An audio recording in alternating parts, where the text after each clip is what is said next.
नमस्कार, आप देख रहे हैं SPN 9 न्यूज़ और मैं हूं आपके साथ मनीष कुमार सैनी। लोकसभा चुनावों के बाद अब तमाम राज्यों में विधानसभा चुनाव और विधानसभा के उपचुनाव को लेकर तैयारियां शुरू हो गई हैं। ऐसे में देखा जा रहा है कि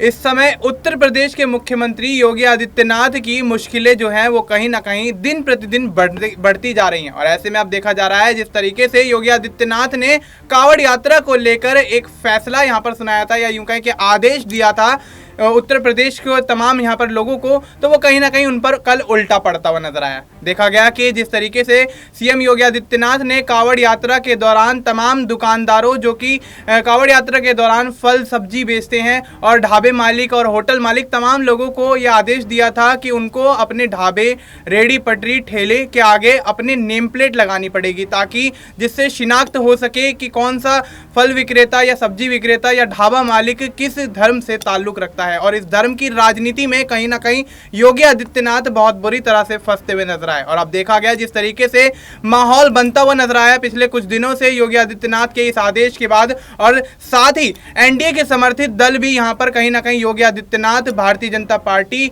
को लेकर यहां पर सियासी हमले बोलते हुए नजर आए। और ऐसे में अब देखा जा रहा है जैसे जैसे उपचुनाव का समय नजदीक आ रहा है, वैसे वैसे सीएम योगी आदित्यनाथ की और भारतीय जनता पार्टी की उत्तर प्रदेश में मुश्किलें बढ़ती जा रही हैं। अब देखा गया कि जिस तरीके से हाल ही में ओम प्रकाश राजभर से यहां पर केशव प्रसाद मौर्य की मुलाकात होने के बाद तमाम यहां पर कयास लगाए जा रहे हैं, और ऐसा भी कहा जा रहा है कि समाजवादी पार्टी की तरफ से केशव प्रसाद मौर्य को तमाम ऑफर आते हुए नजर आ रहे हैं। और ऐसे में केशव प्रसाद मौर्य भी उत्तर प्रदेश की सियासत में भारतीय जनता पार्टी का खेल बदलने में कामयाब हो सकते हैं। अब देखना यह होगा कि जिस तरीके से उत्तर प्रदेश में सियासत गरमाती हुई नजर आ रही है, तो क्या सीएम योगी आदित्यनाथ पर इसका ठीकरा एक बार फिर से फोड़ा जाएगा, क्योंकि जिस तरीके से लोकसभा चुनाव में भारतीय जनता पार्टी पिछड़ती हुई नजर आई, तो उसके बाद कहीं ना कहीं योगी आदित्यनाथ को दोषी ठहराया गया। और उसके बाद अब जिस तरीके से कांवड़ यात्रा वाले बयान पर भारतीय जनता पार्टी जिस तरीके से घिरती हुई नजर आई, तो उसमें भी कहीं ना कहीं योगी आदित्यनाथ को ही दोषी माना जा रहा है। इस तमाम मुद्दे पर चर्चा जारी रहेगी और हमारे साथ हमारी सहयोगी माही मौजूद है। माही, बहुत बहुत स्वागत है आपका।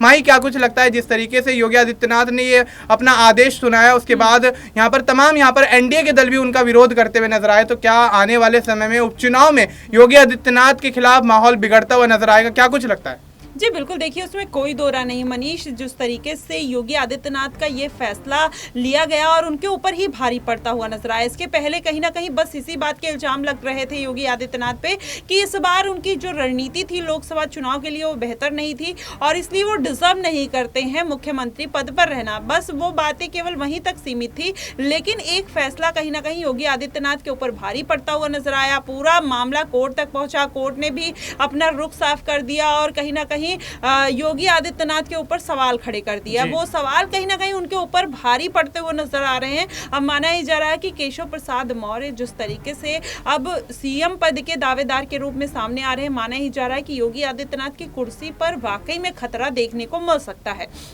क्योंकि ये बात अब संजय निषाद भी खुलकर कहते हुए नजर आ रहे हैं। आज ओपी राजभर का आपने जिक्र किया कि वो केशव प्रसाद मौर्य से मिलने पहुंचे, तो ऐसे में आप देखिए तमाम नेता, प्रिया पटेल कहीं ना कहीं आरक्षण के मुद्दे को लेकर पहले से ही घेरते हुए नजर आ रही है। तो ये जो पूरे समीकरण बनते हुए नजर आ रहे हैं उत्तर प्रदेश के, कहीं ना कहीं योगी के हित में तो नहीं जा रहे हैं। और जाहिर तौर पर अगर ऐसा हुआ तो आने वाले दिनों में उनकी मुश्किलें बढ़ सकती हैं। और रही बात कांवड़ यात्रा की, तो कांवड़ यात्रा इसके पहले भी होती रही है और जाहिर तौर पर कुछ वर्ग के लोग अगर थूकते हैं या फिर जिस तरीके से इस बात को लेकर इतना हाइप बनाया गया, मुद्दा बनाया गया कि खाने में थूक के दिया जाता है और फिर वो अपना नाम बदल कर ढाबा खोल लेते हैं, दुकान खोल लेते हैं, तो उस बात को इतना बढ़ाने की जरूरत नहीं थी। उस बात को, इस बात से कुछ लोगों को सजा देके भी खत्म की जा सकती थी, ना कि सबको उस रडार में लाकर सबको विक्टिम बनाकर। ये बात नहीं जायज है। और कहीं ना कहीं आप देखेंगे 20 से 22 करोड़ जो मुस्लिम वोट बैंक है, अब तो योगी आदित्यनाथ से एकदम चिटक गया।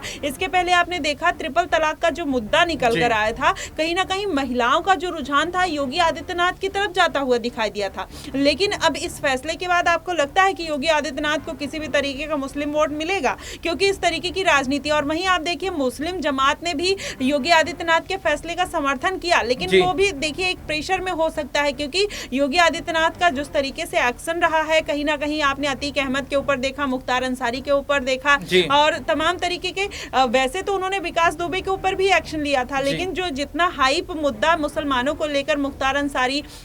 को लेकर गया, जी। अतीक अहमद को लेकर, उनके भाई को लेकर गया, उनके बेटे की जब डेथ हुई, इनकाउंटर हुआ, उसको लेके गया। तो कहीं ना कहीं जब ये एक सॉफ्ट मुद्दा है तो उसको चुनाव से पहले, उपचुनाव से पहले छेड़ने में कोई समझदारी नहीं दिखाई देती है। और गलती तो वाकई में योगी आदित्यनाथ से हुई है और उसका खामियाजा भी हो सकता है कि उनको अपना सीएम पद गवाकर भुगतना पड़े। जी बिल्कुल, तो अब यहाँ पर सीएम पद पर भी आंच आती हुई नजर आ रही है और देखा जाए तो जिस तरीके से काफी लंबे अरसे से केशव प्रसाद मौर्य भी हमलावर हैं और ऐसे में भारतीय जनता पार्टी की अंतर्कलह ये यहाँ पर संकेत देती हुई नजर आ रही है कि आने वाले समय में जो उपचुनाव होने हैं उसमें भारतीय जनता पार्टी का खेल बिगड़ सकता है और साथ ही विधानसभा चुनाव 2027 में भी कहीं ना कहीं सत्ता हाथ से जाती हुई नजर आ सकती है। लेकिन देखा जाए तो माही जिस तरीके से आरएलडी प्रमुख जयंत चौधरी भी काफी ज्यादा भड़कते हुए नजर आए थे योगी आदित्यनाथ के इस आदेश के बाद, तो अब क्या लगता है जिस तरीके से योगी आदित्यनाथ ने आवेश में आके एक आदेश तो दे दिया था, लेकिन अगर देखा जाए तो सुप्रीम कोर्ट के फैसले के बाद क्या योगी आदित्यनाथ को जयंत चौधरी और तमाम उन लोगों से माफी मांगनी चाहिए जिनकी भावना को इस